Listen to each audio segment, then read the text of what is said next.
ゆりさん、いた。はい、ババンババンバンバ、あビバビバビバババンババンバンバ、あビバのの、ババンババンバンバ、あビバビバビバババンババンバン、はーい、ビバのの。はい、藤子さんでございますよ。本日もお付き合いよろしくお願いいたします。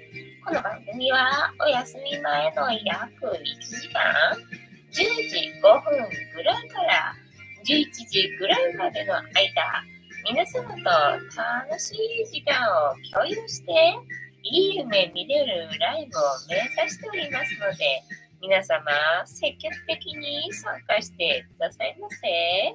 で、番組の前半はこのように、にゃんこに夕飯の残りのカリカリと、鰹節を用意して、鰹節じゃない、シーバーを用意しておりますので、猫の姿がそこそこ楽しめると思いますので、猫目的で参加される方は、ぜひ番組の冒頭にスマホを握りしめ、パソコンの画面にかぶりつき、息も止めて、瞬きもせず、ご視聴いただくことをお勧めしておりますよ。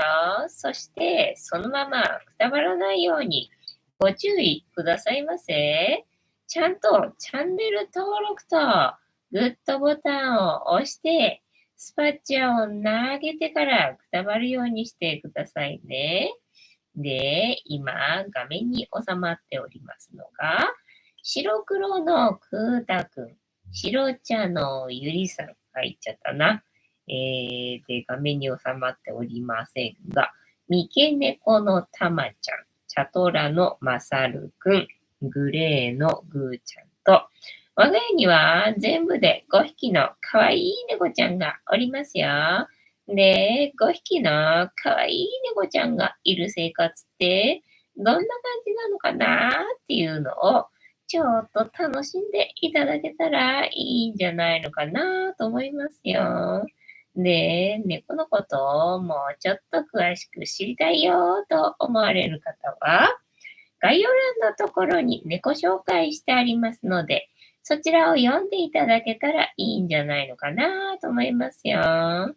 で、同じく概要欄のところに Amazon のウィッシュリストのリンクが貼ってありますので、そちらからシーバをポチッとご購入いただければ、我が家に届く便利なシステムとなっておりますので、にゃんこにシーバあげようかなと思われる方は、そんな便利なシステムをご利用いただくことをお勧めしております。ゆりさんは食べれたかな？はい。で、1日1個、猫に関してのお話もしませんので、これから皆様と一緒に乾杯しようと思いますので、お付き合いよろしくお願いいたします。で、乾杯の時に、ジャスティースって言います。で、なんでジャスティースって言うかっていうと、後ろにいるうさ耳をつけていて、左腕が取れている黒い観音様がこの番組のチーママでございまして、名前をたけしと言いますよ。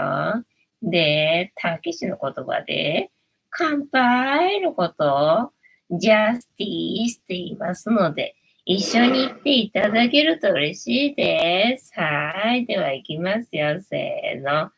ジャスティース。猫いなくなったから、たけし、ジャスティース。今日も塩入りのさゆで。今日はお湯がちゃんとあるから塩控えめにしたから多分大丈夫だと思うな。猫は相変わらず食い散らかしてんな。前は綺麗に食べてくれてたのにな。どうしてこんな食い散らかすようになっちゃうんだろうな。はい、人間も猫も一緒だな。はい。はい。いい塩梅だと思います。今日の最後はな。カニタさん、ジャスティス、こんばんは。ボンソワ、本日もお付き合いよろしくお願いいたします。はい。ぐーちゃん、ね、どうした？そこで寝るのかい？はい、見えてないけどな。どこ行っ匹もおらんけどな。今日は雨だったんだよな、そういえばな。今日は雨だけどもさ、ゆりさんのおしっこシートの洗いがいがないんでな。できれば洗いたいと思って、雨が止むのを待って、で、昼頃になんかもしかしたら晴れてきたみたいな感じになってきたのでね、慌ててお昼ご飯を食べてる途中だったけれども、洗濯を始めて、干したんだけれども、結局雨だったな、今日は、みたいなね、感じでございましたね。ヨッシーさん、ジャスティさん、ありがとうございます。ただまあ、この辺は、降ってなかったのかなって思うくらいね、なんかちょっと乾いてる状態だったんだよね。で、夕方っていうか夜っていうかね、なんかいかにも降りそうっていうか、そう、降りそうな感じだったかな。で、取り込もうかななんて思ったら、案の定ね、降ってたよ、降られたよ、みたいな感じで、ちょっと濡れちゃったかなって感じなんだけど、その割には乾いてたかなって思ったんでね、はい、大丈夫でした。だからまあ洗濯してよかったのかなっていう感じ。で、そこから5時間ぐらい経って、まあ乾くかなみたいなね、期待をして今部屋干しをね、してるところでございますよ。ね、明日晴れなんだけどな。明日晴れなんだけど、今日の分の洗い替えがなかったんでね、これ洗いたいんだよなと思って、お天気と今日はにらめっこしてましたよって感じよ。で、今日はね、突如街頭演説を見に行ってきたわけよ。突如。なんか昨日の夜寝る前だったか、今日朝起きた時だったか、どっちだったかな忘れちゃったんだけどさ、佐藤光郎さんの投稿でね、なんか今日、2時半に押し上げに集合っていうのがあって、今日みたいなね。今日、雨じゃねえと思って、雨、どうすっかな、雨。雨だしな、なんて思ってな。どうしても出れない用事があるわけでもないしな。まあ動画の編集しようとは思ってたけど、まあ一応キリがいいというか、まだ手つけてない状態だからね、行こうと思えば行けるけどさ、みたいな感じで、どうしようと思いながら、押し上げか。押し上げならいけんな、みたいな感じでね。で、どうしようと思いつつ、結局今日は押し上げに行ってきたわけよ。まあ、それがね、内海先生のな、街頭演説の、まあ、応援みたいな感じでね、行くから2時に来てっていう話だったんだよね。で、行ったらもうね、雨だよね。分かってるっつうの、知ってるっちゅうのな。もう、雨だよね。雨だって。いて、だからね、私がこっから、駅に行くときと、あと駅から、帰るときは降ってなかったんだよ。とにかく、ここら界隈は降ってなかったっぽい感じなんだよ。そのシーツが結構意外と乾いてたっていうところから見るとさ。ただもうその押し上げはまあ土砂降りだったわよ。だから街頭演説ほとんど聞いてなかったかなみたいなね。一応傘は持ってったんだけど、傘持ってるとカメラ持てないしな、みたいな感じで。で、まあ一応ね、撮れるかどうかわかんないけどさ、まあ一応動画撮るようにカメラっていうかな、スマホっていうのを持ってってさ、どっちかだもんなと思ってね。で、あんまり土砂降りだとちょっと嫌だっていうかね、無理してまでは無理はしない主義なので、無理はしないと思ってね、雨が降ってきたら室内に入って、で、あれ、やんだかなと思ったらちょっと外出てみたいなね、そんな感じで、ゆるい感じで街頭演説を聞いてきましたって感じでした、雨の中。ヨッシーさん、ルノワールのモーニング見ました。ありがとうございます。誰もいなくて寂しかった。よしさん、サンドイッチ2つ頼むと割安に感じますね。そうでしょ？そうでしょ？だからといってね、そんな欲張んなくてもいいのに。欲張んなくてもいいのにと思いながらね、欲張っちゃうんだよね。まあ、それが私の可愛いところっていうことなのでね。まあいいや。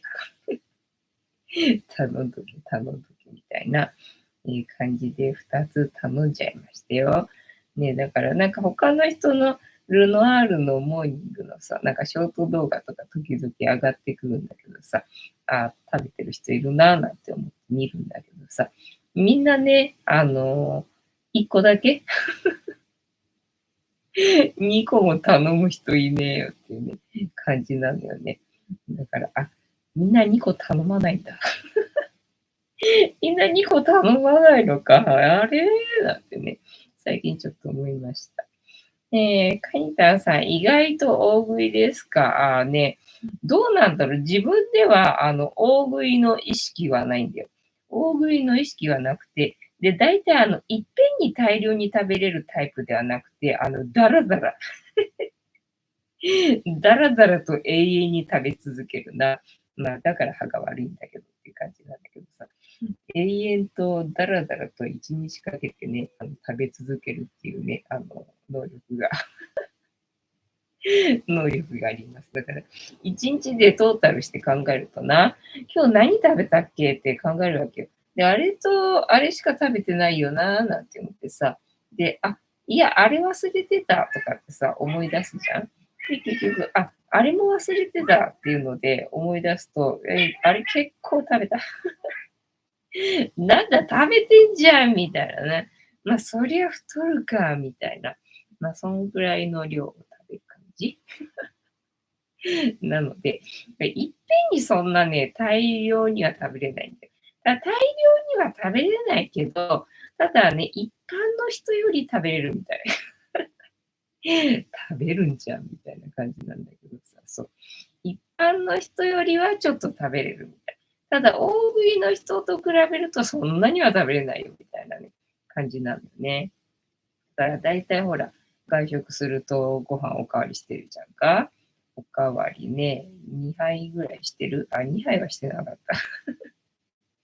2杯はしてなかったっけ？あれ、自分でよそいに行くタイプな。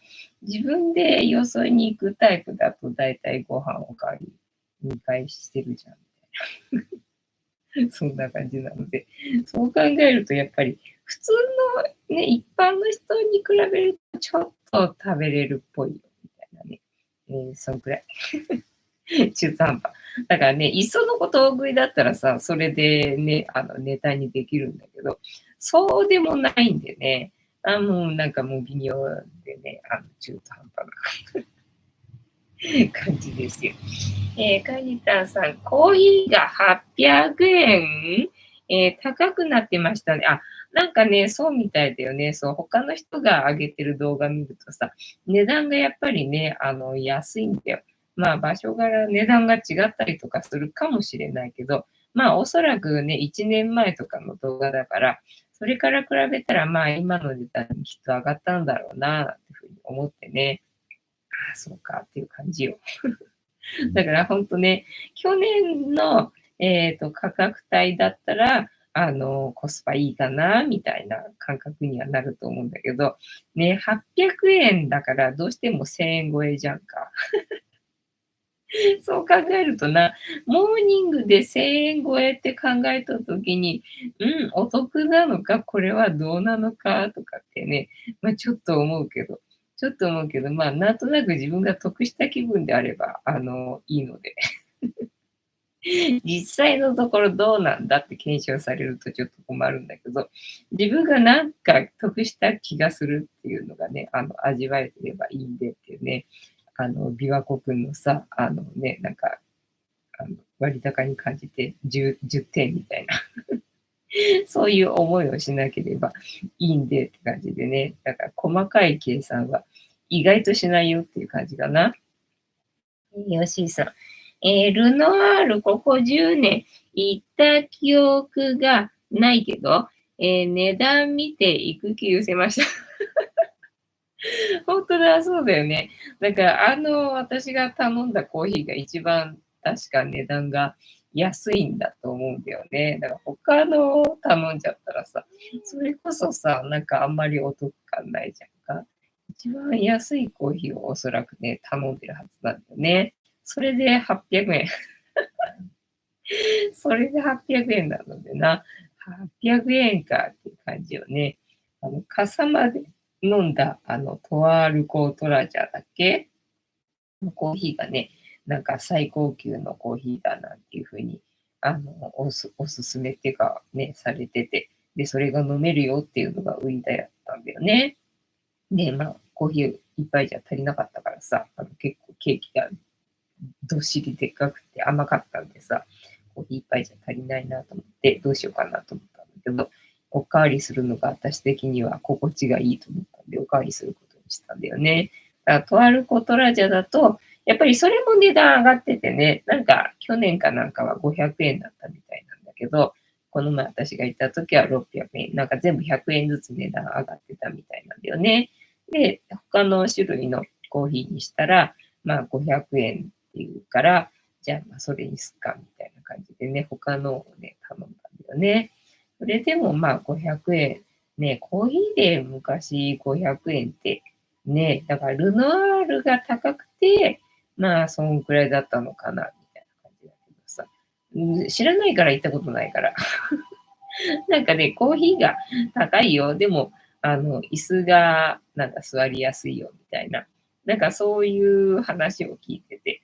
でね、まあ、喫煙できるから、ね、喫煙する人はルノアールに行くみたいな話を聞いてたんでさ、そうかなと思って。で、自分は喫煙しないからさ、特に行く用事がないんでね、行ったことがなかったんだけどさ、なんかモーニングがお得らしいっていう情報を得て、それはちょっと行ってみたいと思ったんだけどな。コーヒーそう、800円でさ、800円かってちょっとは思ったね。確かにね。確かに一瞬思ったよねっていう感じだったな。うん。そういえば今日はなんだっけな、何の話しようとしてたんけ。あ、なんか朝ね、実験の動画ね、また上がってきたんで、それを見たんだけど、なんか納豆菌を見るとかっていう、実験をやってたんだよね。話が全然変わりますが。話全然変わりますが。今日の朝ね、なんだっけな、納豆菌が最初ではなかった気がするんだけど、なんで納豆菌が出てきたんだっけ。あ、そう、納豆、他の動画だ。実験系の動画じゃないんだけど、他の動画で、なんかね、納豆が最強なんで、他のね、カビと戦わせるみたいな、動画があったわけ。何それみたいな感じでそれを見てみたんだけどさ。で、青カビ結構頑張るのね。そのシャーレの上に、納豆を乗せるわけ。で、その前に、他のカビ菌を培養させてるんだけど、そこに納豆を投入するわけよね。そうするとね、他のカビたちは、なんだ、活動を、停止するっていうのかな。もう身動き取れないみたいで。なんかチーンって感じでね、そのまま、ストップっていう感じなんだけど、青カビがね、なんか胞子を増やして、なんか遠くに飛ばすみたいなんだよね。なんかシャーレの端っこの方にさ、胞子を飛ばして、なんかいっぱい青カビになるんだけど、なんかだから青カビが勝ってるように見えるんだけど、納豆菌がね、その後、なんか勝つみたいで、その飛ばした青カビの胞子が、全部、納豆になるっていうの茶色になっちゃうっていうのもう全部そのシャーレ、納豆菌に、せ侵略されましたみたいな状態になるんだよ。へえ、そうなんだと思ってさ。で、他の動画で、その納豆菌を見るみたいのがあったんだよね。で、そっか、菌を見るのってすげえ大変なんだなっていうのを今日初めて知ってさ、なんか何回もその培養させて、なんか菌自体を見ようとすると難しいから、なんか培養して、コロニーにして、で、それをなんか水で薄めて、で、今度は水を抜いて、で、なんかいろいろやんだよね。それだけだと見えないから染色して、で、染色したらまたそれで水を使うから水抜いてとかさ、もうすっごい大変。金を見るのってそんなすっごい大変なんだと思ってさ。だからよくなんかね、テレビの CM かなんかでさ、あの、こう、なんて言うんだろうな、ちっちゃいちっちゃい入れ物にさ、スポイトかなんかでさ、なんか入れてるでね、なんか機械にかけてみたいな、そんなシーンをさ、見たりとかするけどさ、まさしくそれをやるんだねと思ってさ、いや、気が遠くなるな。気が遠くなるなぁなんて思ったけど。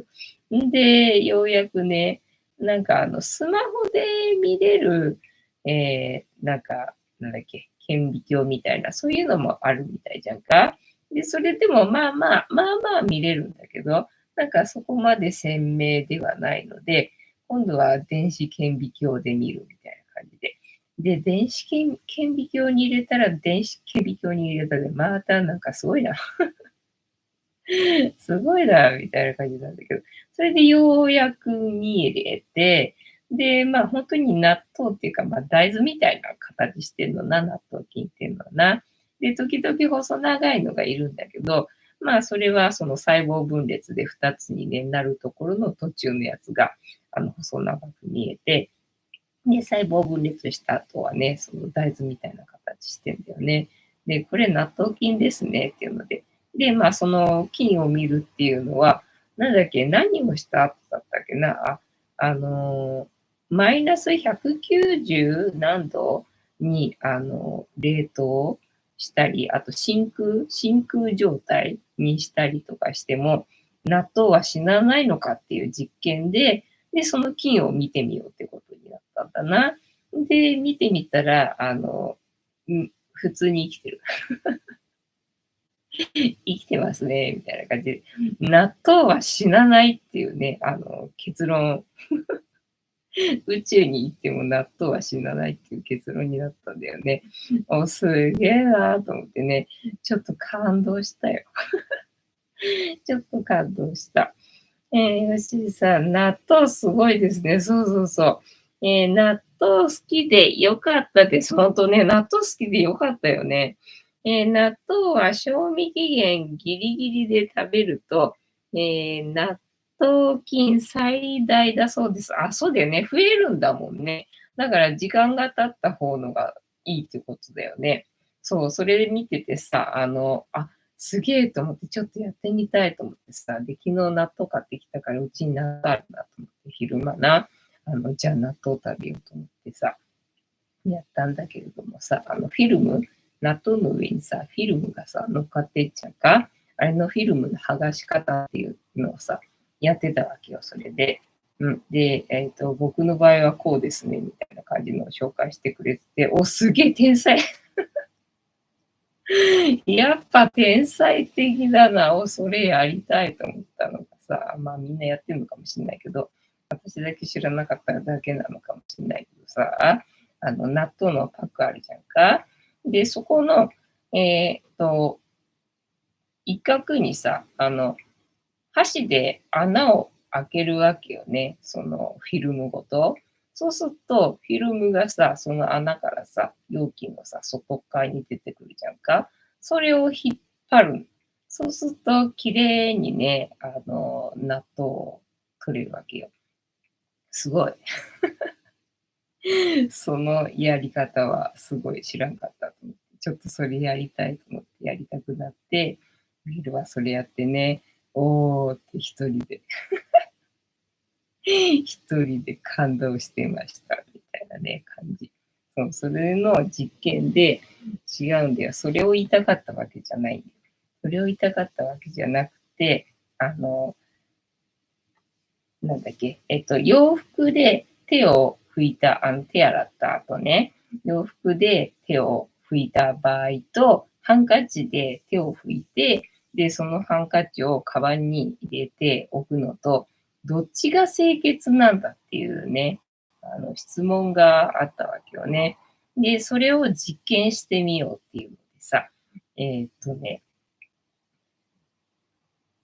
拭いて、カバンに入れたやつと、拭いて、ポケットに入れたやつと、で、あとは、その、洋服で手拭いたバージョンとな。そう、その菌の培養がね、大変。いちいち菌調べるのって大変って思ったんだけどさ。んでね、なんかコロニーを増やすとかっていうのをやんだよね。はい、BL タイム映ってないけれども、BL タイム食うたらめっちゃ首の皮引っ張られてるな。大丈夫かな、なんか痛そうに見えるけど、まあ、にゃんこは首の後ろの皮は平気なんだっけね。だからまあ大丈夫なのかもしれないけど、すげえ引っ張られててかわいそうにな。そうで、その、ハンカチな、その拭いた後、カバンに入れっぱなしでさ、それだとなんかほら、私も気になってたんだよね、それね。だからできる限り使わないようにして、で、使わなきゃしょうがないときはまあ使うんだけど、なんかあんまり2回目、3回目って使いたくないよな、みたいな気分でいたわけね。だからその、カバンに入れとくハンカチ、どうした大丈夫かなかわいそうにな。ねえ、で、あとは、洋服で拭いた方のが乾燥してるからさ、ねえ、だからそっちの方が清潔なんじゃねえかって私思ったわけよね。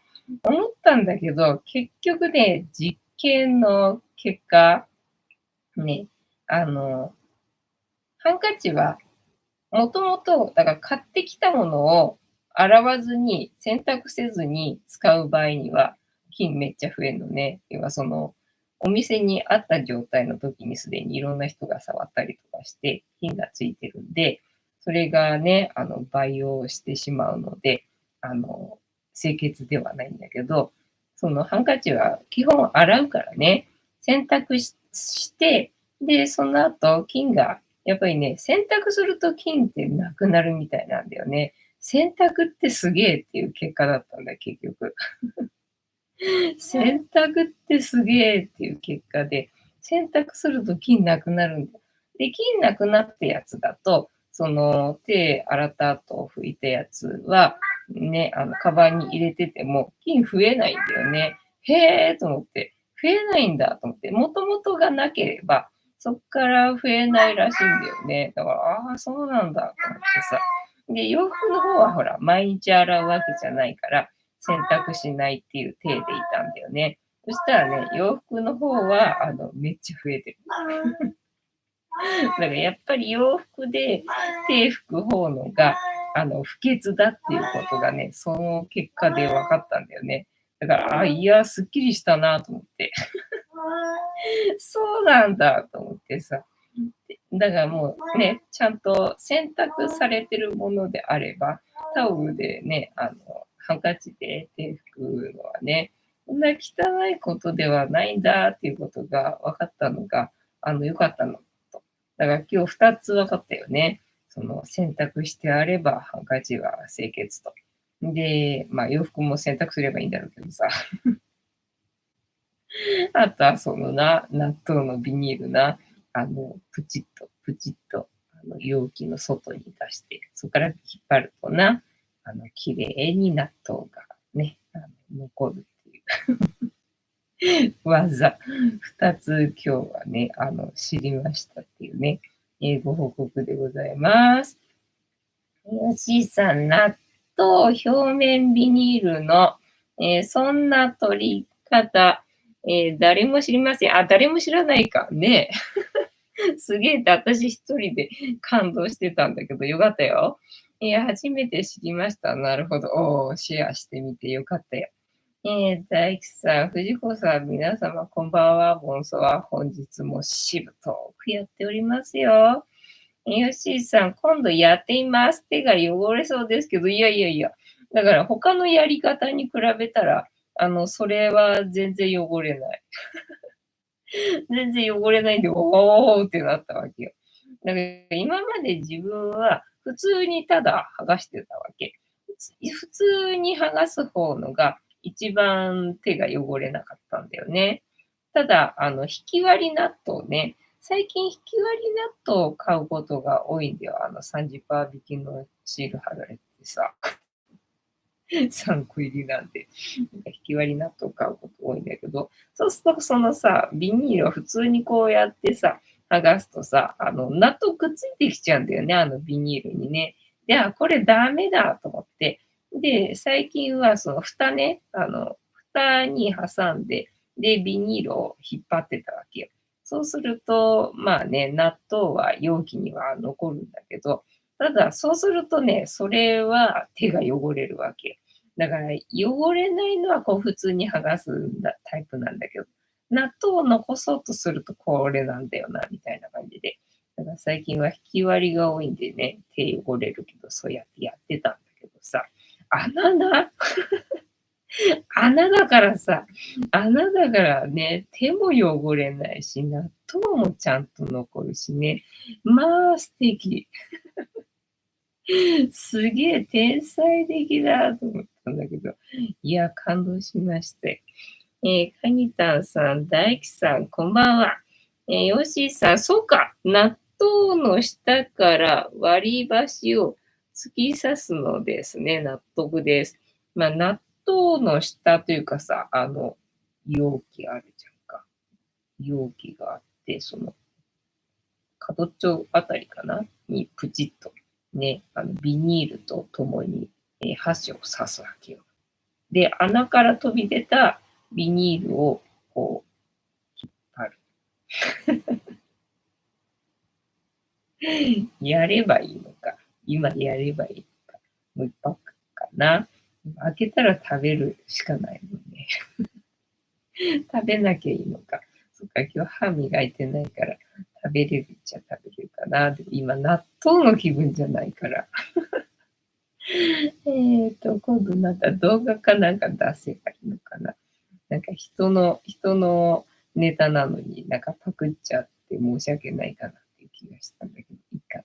私のネタっていうことで、私が考え出したっていう、編み出した方法っていうことで紹介しちゃえばいいかしらね。はい。で、あと、なんだっけ、今日あったことは、演説聞きに行ったって話か。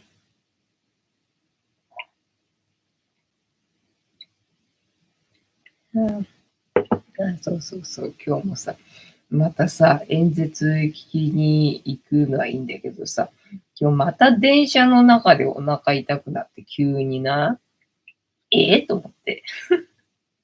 なんでと思って。もう今回は全然思い当たる節がないぞと思ってさ。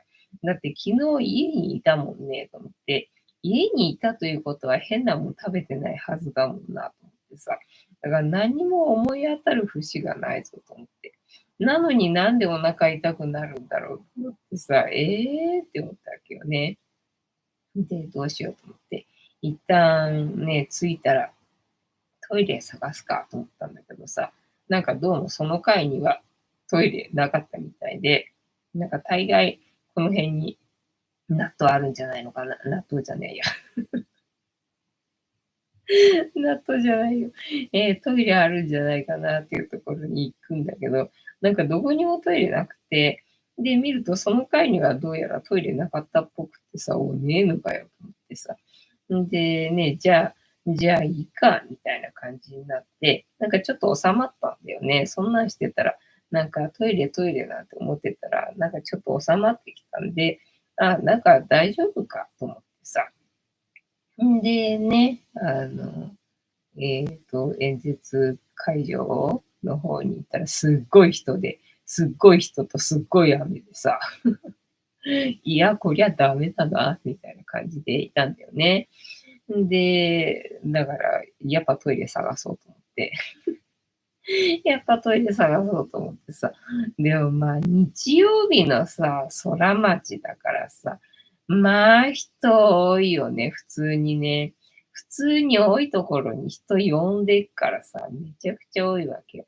で、やっぱり人集まってるんでね、みんなね、何やってんのなんかやってんねみたいな感じでね、全然知らない人たちもさ、何やってんのなんかやってるねってみんなね、いろんなところで言ってるな、なんかやってんねっていうのが聞こえてくるなと思ったんだけどさ、選挙とか言って、昨日蓮舫渋谷にいたみたいだねとかさ、もうすぐ他の人の話にすり替わっちゃうところがさ、なんか悲しいなっていうか、ね、こんだけ私からしてみたらさ、もうこんだけ影響力ある人なのに、全然認知されてないんだなと思って、テレビに出てない人っていうだけでこんなに認知されないもんなんだなっていうところがさ、なんかすごい逆に衝撃的っていうの、あ、みんな知らないんだと思って、こんなに人集まるぐらいの人たちなのに、知らないんだなっていうのが逆に驚きでね。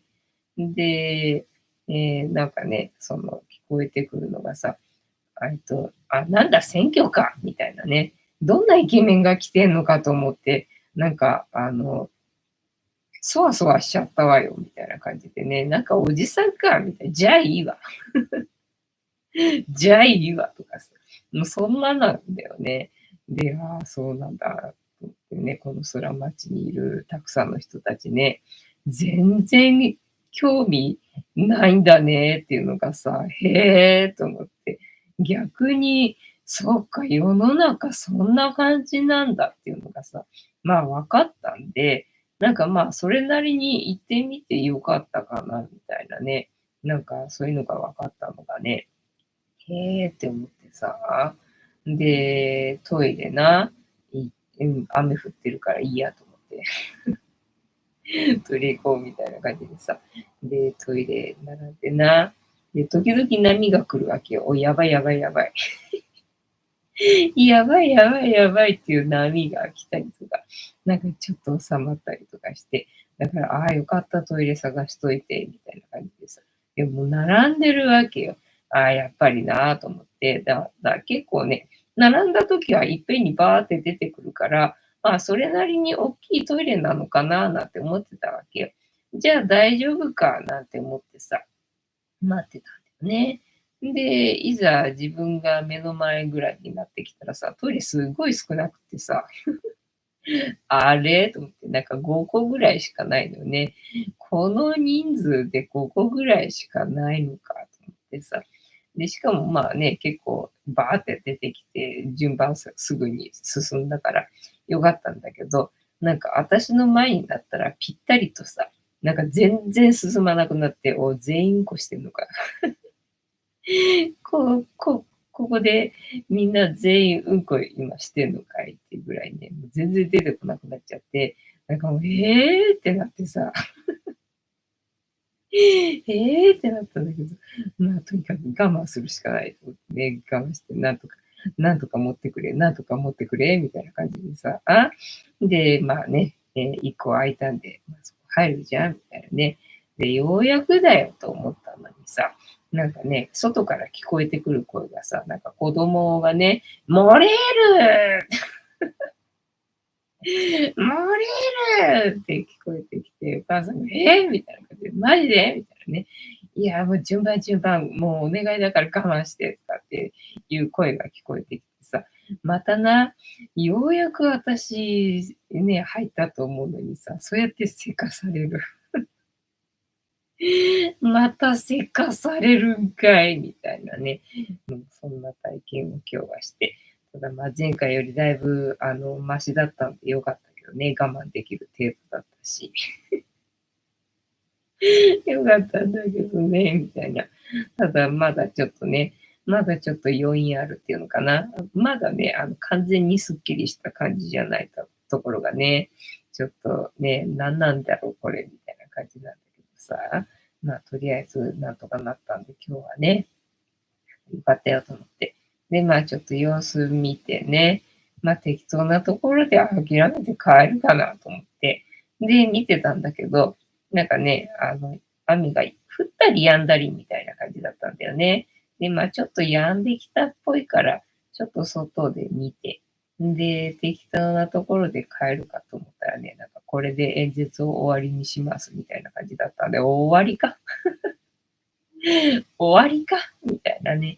まあ、終わり見れてよかったよと思ってさ、終わり見れたからな、なんて思って。で、最後までね、見届けるつもりでいたけど、また最後に雨降ってきてね、もう降り出すと急にバーってくるんでさ、やばいやばいやばいっていうのでさ、私のお腹と一緒で。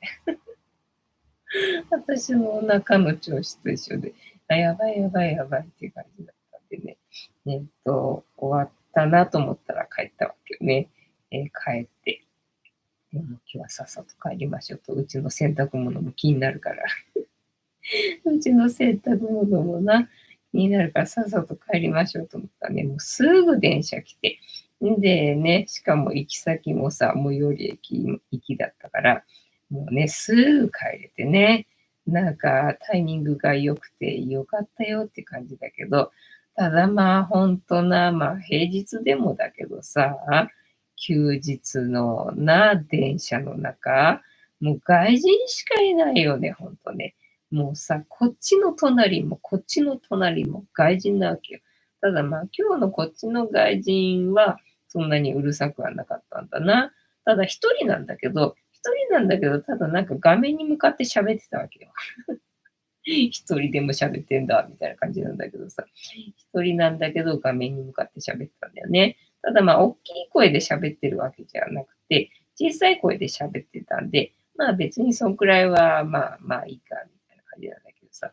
まあとにかくこっちの外人はずーっと喋ってるし、なんか外人ってずーっと喋ってるよね。何なんだろうね。沈黙がダメなんだろうね、きっとあの人たちね。沈黙ダメなんだろうな。なんかもうずーっと喋ってんだよね。もうさ、黙れよって思ってんだけど。もうちょっとは黙ってくんねえかなと思ってんだけどさ。もう永遠に喋り続けるわけよね。だからもう早く降りてくんねえかな。もう降りてくんねえかなと思うんだけどさ。これが意外と降りないよね。どこ行くんだい？君たちはどこへ行くんだいって思うんだけどさ。まあ意外と降りないし、ずっと喋ってるし。しかもね、小声とかじゃないんだよね。大きい声で喋んだよね。で、まあ中国人だったらもうね、そういう人たちだから、あ、中国人だってわかるんだけどさ。もう最近中国人じゃなくてもさ、今日なんかどこの国の言葉か全然わかんなかったよ。なんか、どっかのね、南国の国っていうか、ね、黒人さんの国の、なんか原住民の言葉みたいな感じの言葉喋ってたよね。どこの言葉だわかんねえな、みたいなさ、言葉喋ってたけど。まあ、とにかくでっかい声でずっと喋ってるからさ、もうよくそんなに喋れるよなって思うんだよね。で、ほら、電車の隣同士で喋ってるとかじゃなくてさ、その向かい側に座るわけよね。向かい側に座って、で、聞こえるように、大きい声で喋るからさ、もうほんとうるさい。っていうのがな、もうここ最近の電車事情な、電車に乗るたびに、あ、またかってなるわけよね。まあ、電車もそうだしさ。で、あとこの前のほら、なんだっけ、千客万来行った時の隅田川の、なんだっけ、水上バスだ。水上バスの中もな、だから電車はまだほら、こんくらいの距離だけどさ、水上バスなんかさ、こっちとこっちの端に座ってさ、で喋ってんだよ。だからもう、ほんとうるさい。もうね、お前が言うなよって感じかもしんないけど、毎晩毎晩1時間こんなに喋り倒してな、一人でな、もうお前が言うなよって感じかもしんないけど、まあ本当、うるさくないですか？誰も何も言ってくれないけど。私だけですかね。じゃあ、いいですよ。タロットカードタイムに行きますよ。本日のタロットカードタイムでございますので、78枚の中から1枚引きまして、今の私たちに必要なメッセージいただこうと思います。で、このシャッフルは皆様のストップの掛け声で止まりますので、ご協力よろしくお願いいたします。カニタンさん、大樹さん、こんばんは。よしさん、そうか。納豆の下から割り箸を突き刺すのですね。納得です。そうか。納豆真下でなく、端っこでも良いのか。なかなか深いです。そう。フィルムのさ、端っこが、その容器の外にさ、ぴょこっと出てくれれば、つまめればいいので、それだけをね、出すみたいな感じです。で、つまんで引っ張るみたいなね。そんな感じ。よしさん、大工さん、こんばんはね。あと何の話があるかな。演説聞きに行って、そう、世の中の人は全然ね、なんかね、どんなイケメンが来てるのかと思ったわ、とかさ、なんかね、蓮舫が昨日渋谷に来てたとか、なんだっけ、おばあちゃんは、なんか小池百合子とかって言ってたんだったっけな。なんだっけ石丸さんか蓮舫さんが来てるみたいよとか言ってる人がいたかな。違うし、みたいな。違うし、みたいな感じだったよね。なんかもう本当、テレビに出てる人しかみんな知らないんだなっていうところがさ、すげえなって思って。で、あと私が聞かれたんだよね、聞いてるときにさ、誰がいるんですかってふうに。で、なんだっけ、下の名前なんだっけと思ったから、内海と思って、で、周りの人は私と同じ感覚の人だろうと思ったからさ、内海何でしたっけって聞いたんだけどさ、誰も聞いてくれないの。だから、あれ、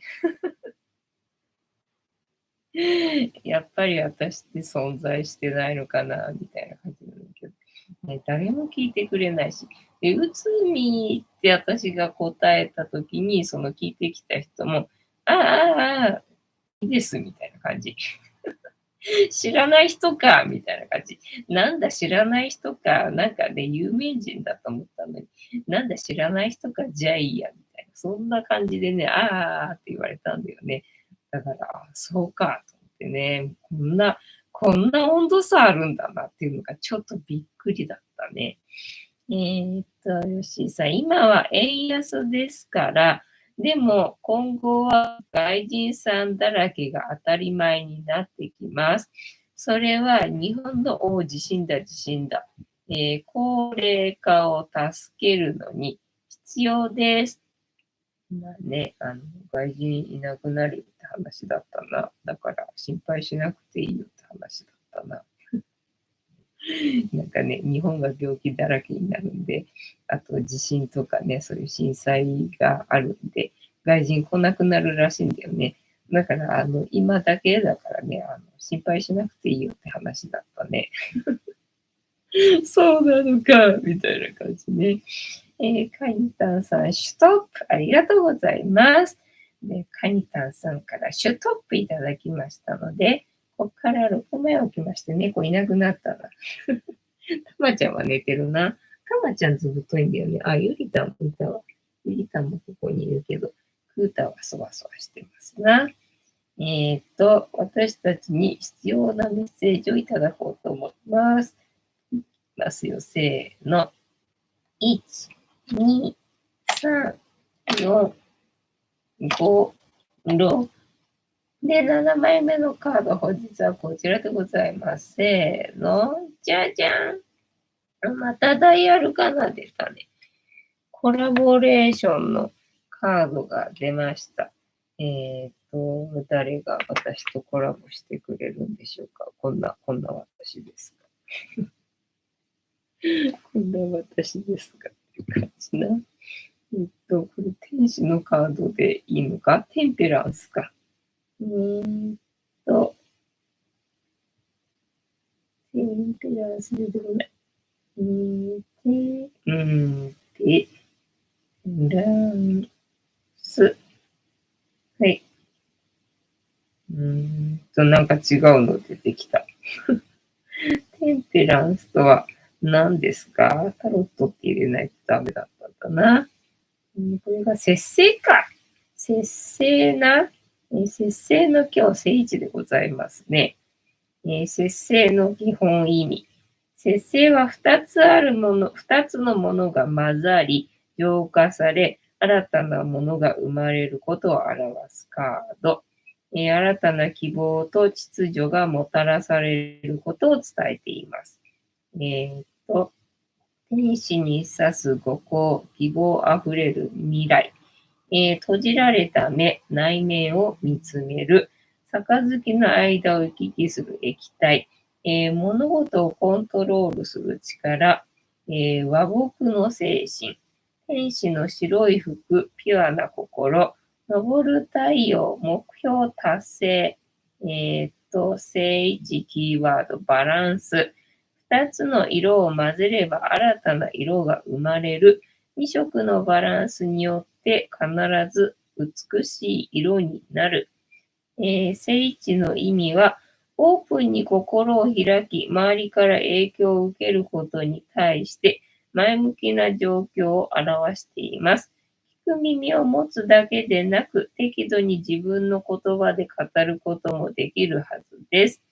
キーワード、平和、良い変化、調整する、状況を受け入れる、程よいバランス、順応する、確実さ、安心感、悩み別読み解き例、恋愛、順調な前進、分かり合える、仕事、環境や人間関係に恵まれる、対人、いい刺激を与え合える、決断、自分のためになるなら前進を。はい。深読み。天使の足は片方だけ水に入っています。水は潜在意識や自分の内面。大地は顕在意識や外の世界。自分の内面も外面もバランスよく見つめ、節度を持って物事を判断するという天使の意志がこの足元に込められています。まとめ、調和を図ることを表すカード。正位置ならちょうどよくバランスが取れている状態を表すカードでした。いずれにしても節制は偏らず中性であることを意味しています。正位置の場合は順調でも浮かれないように心がけましょう。はい。というわけで本日のタロットの、意味調べるの回はバランスが取れてるね。でも、浮き足だってね、油断しないようにね、みたいな、そういう意味だったのかな。はい。参考にしていただけてたら幸いでございます。吉井さん、千葉、北、西部、マグニチュード4.6ですね。なんか千葉なくなっちゃうらしいからな、っていう感じでございますよ。ねえ。千葉ね。千葉。広いからな。千葉な、いろいろ行ったけど、な、みたいなね。寂しいなっていう感じよね。というわけで、本日も竹縄ではございますが、いいお時間になってまいりましたので、そろそろお開きにさせていただきまして、調子が良ければ11時ぐらいまで毎日のようにやっておりますので、お時間あるときはお付き合いいただけると嬉しいです。で、私の人生の目的は、私の笑顔で私とみんなを幸せにすることですので、チャンネル登録がまだの方は、グッドボタンを押して、スパチャを投げると、私が笑顔になりますので、よろしくお願いいたします。あと、ご無理でなければ、お友達へのシェアもよろしくお願いいたします。猫の姿が戻りなかったよって方は、このチャンネルにある動画がいっぱいありますので、そちらを全部見といていただけたらいいんじゃないのかなと思いますよ。てなわけで本日もお付き合いありがとうございました。次回も見てくれるかな？はーい。いいとも。じゃんけんぽい。はい。ではでは、いい夢見てね。おやすみなさい。バイならー。